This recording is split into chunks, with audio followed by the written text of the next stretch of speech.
Adiante, né, no nosso curso. Essa daqui é a aula 10 e a gente vai ver aqui, antes de culminar com o teorema da divergência, o conteúdo de cálculo vetorial, a gente vai ver o teorema de Stokes, tá? Um teorema imprescindível para a gente aqui, né, nos nossos estudos, certo? Então vou começar dando uma breve revisão do que é o rotacional do campo vetorial. A gente viu na unidade passada, né, no contexto de campos conservativos, e depois eu vou introduzir aí o assim chamado teorema de Stokes e comentar dois resultados importantes, tá? Que a gente já conhece. Comentar que o teorema de Green, na verdade, é um caso particular do teorema de Stokes e,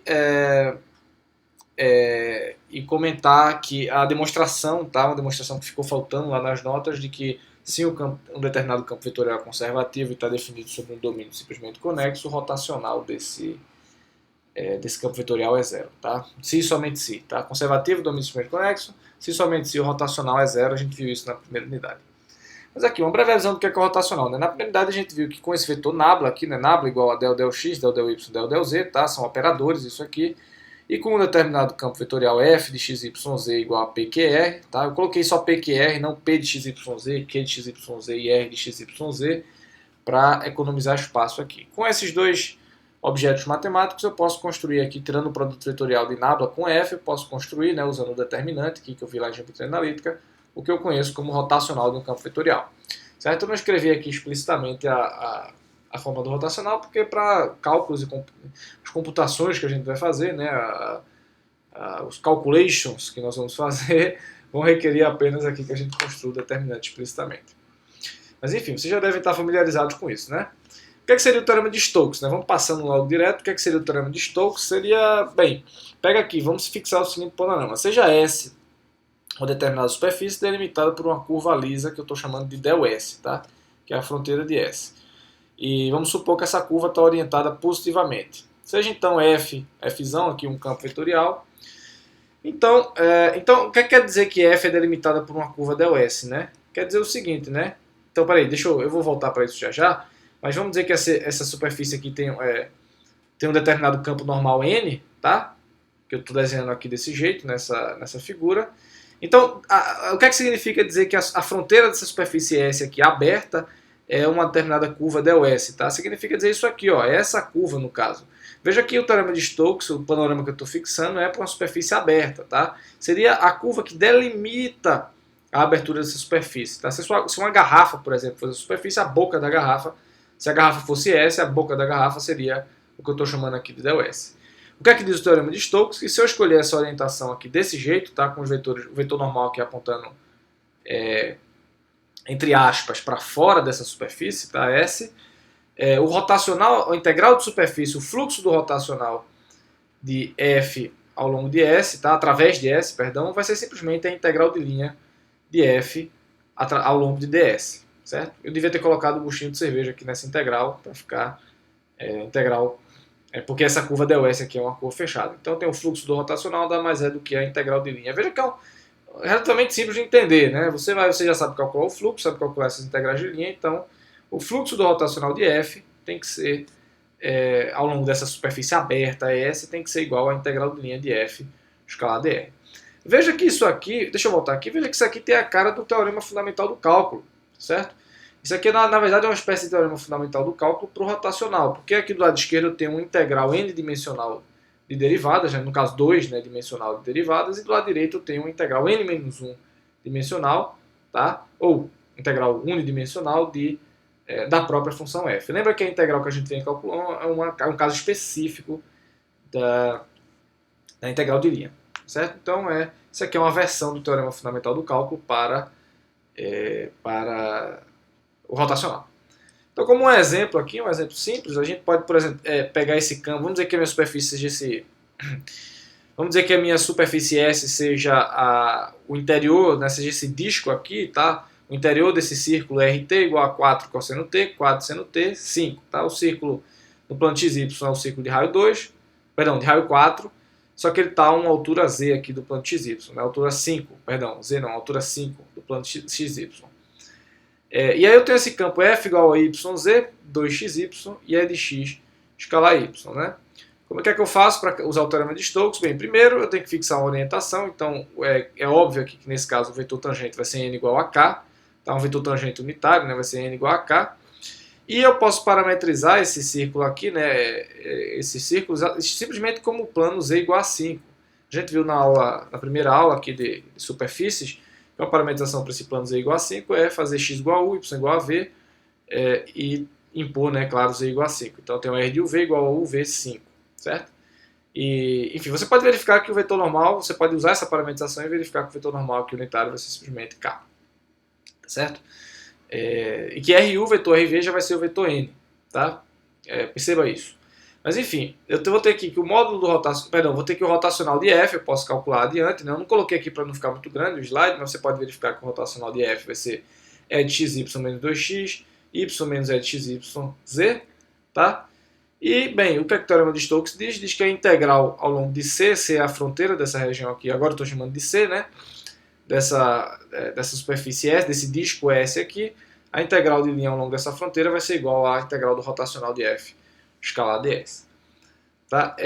Então veja que, bem, eu quero calcular essa integral de linha, e aí eu posso, em vez de resolver a integral de linha explicitamente, eu posso calcular simplesmente a integral do rotacional. Tá? O rotacional de F escalar ds vai ficar um integrando, vai ficar muito simples, tá? Porque veja que o vetor normal n aqui é simplesmente o vetor k, então vai arrancar só a componente z desse rotacional, então a componente z é uma constante igual a 5, isso sai da integral, e eu vou ter aqui simplesmente a integral de du dv, e como eu estou integrando sobre um disco, tá? O disco de raio 2, né? Perdão, de raio 4, para resolver essa integral é melhor usar coordenadas polares, então eu troco du dv por r de θ, tá? E integro θ de r de 0 a 4, θ de 0 a 2π. Essa integral vai dar 16, isso aqui é simplesmente a área desse disco, né, que vai ser πr ao quadrado, ou seja, π4 ao quadrado. Então vai ficar 5 vezes 16π, que nada mais é do que 80π. Tá certo? Então perceba o seguinte, vamos ver aqui a mensagem do exercício.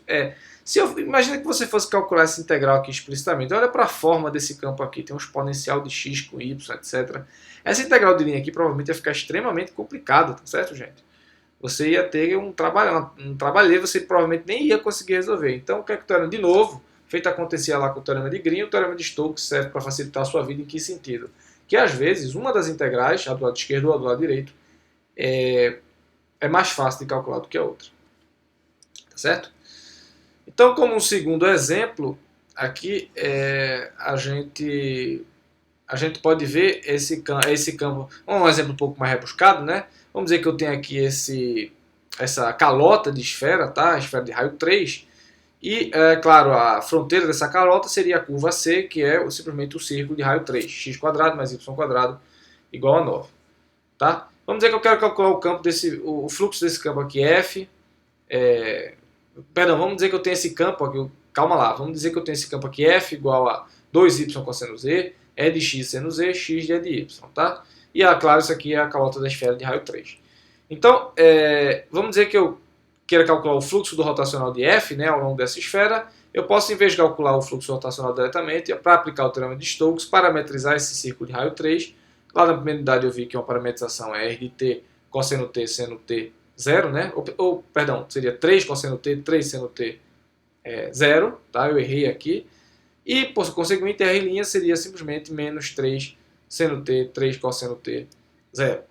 Certo? Então, de novo, o fluxo do rotacional vai ser simplesmente essa integral de linha, que vai dar simplesmente, se eu fizer aqui o produto escalar, tá? A integral de seno ao quadrado de t dt. Eu esqueci, eu esqueci fatores de 3 aqui, tá? Então provavelmente deve ter um 3 aqui saindo.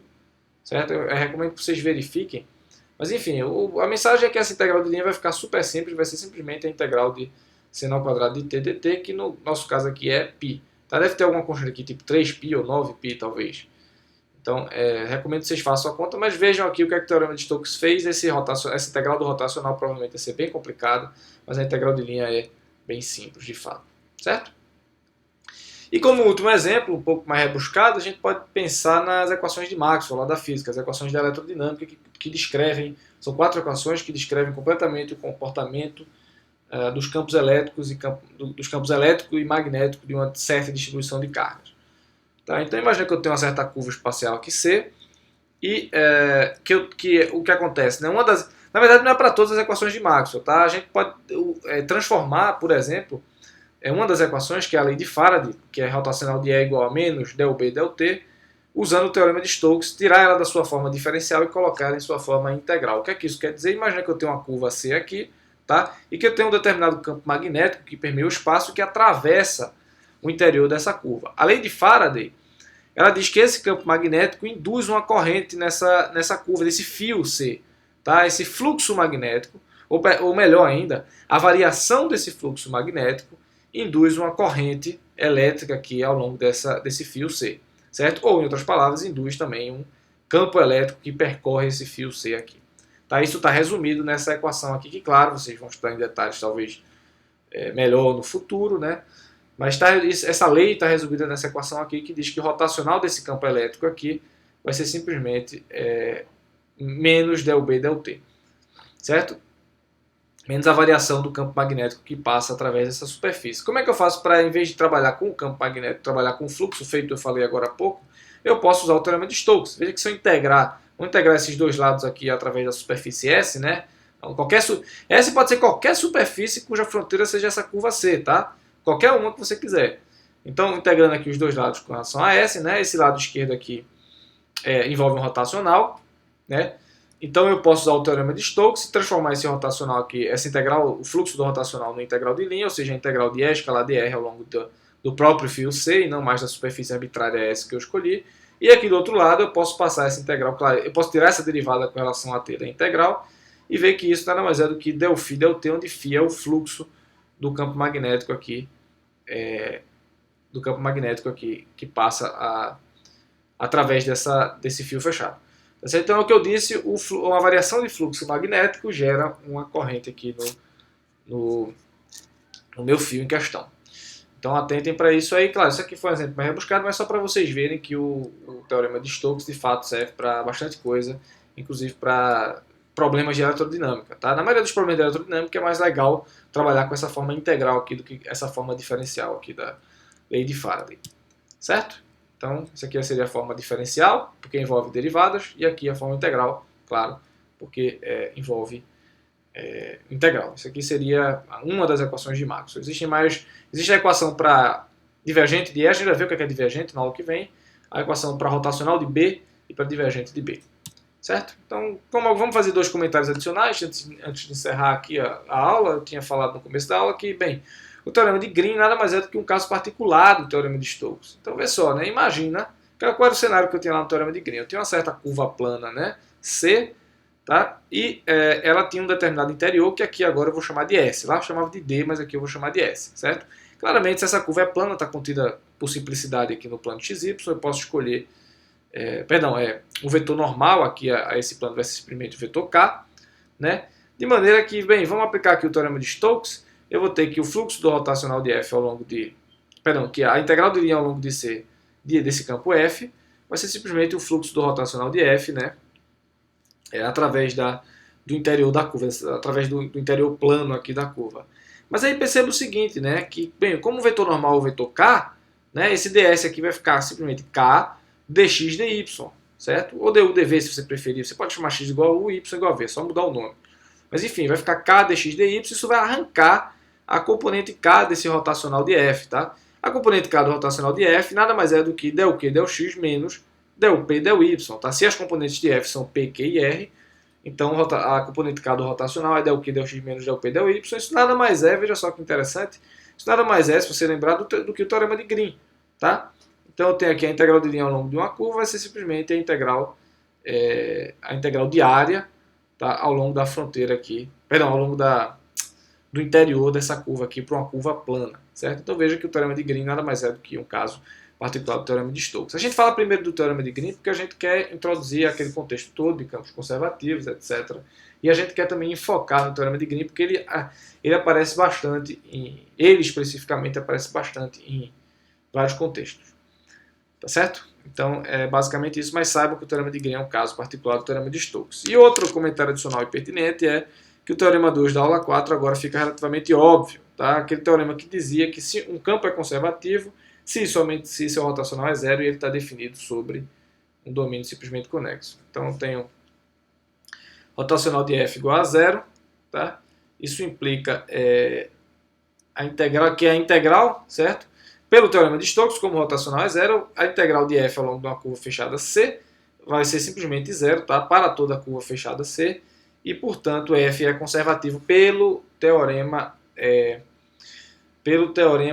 acho que 2 da... Quando a gente introduz campos conservativos, a gente vê condições necessárias suficientes, e uma dessas condições era que se a integral de linha do campo ao longo de uma curva fechada arbitrária C, qualquer, né, obviamente, é zero, então esse campo é conservativo. Então, de fato, a gente usa isso aqui para provar esse tipo de coisa, esse teorema 2 da aula 4, tá certo? E aí o domínio precisa ser simplesmente conexo para que o teorema de Stokes possa ser aplicado com vigor. Tá certo, gente? Então, como considerações finais, o que foi que a gente fez nessa aula? A gente falou sobre o teorema de Stokes, né? Tem uma superfície S, ela tem uma determinada curva fronteira, tá? Uma superfície aberta. Lembrando, o teorema de divergência, que a gente vai ver na aula que vem, ele se aplica para superfícies fechadas. Mas o teorema de Stokes se aplica para superfícies abertas. Atentem para esse fato. Então, eu vou ter simplesmente aqui essa superfície aqui S, cuja fronteira é ΔS, né? Essa curva fronteira é ΔS. Ela vai ter um determinado campo normal N, né?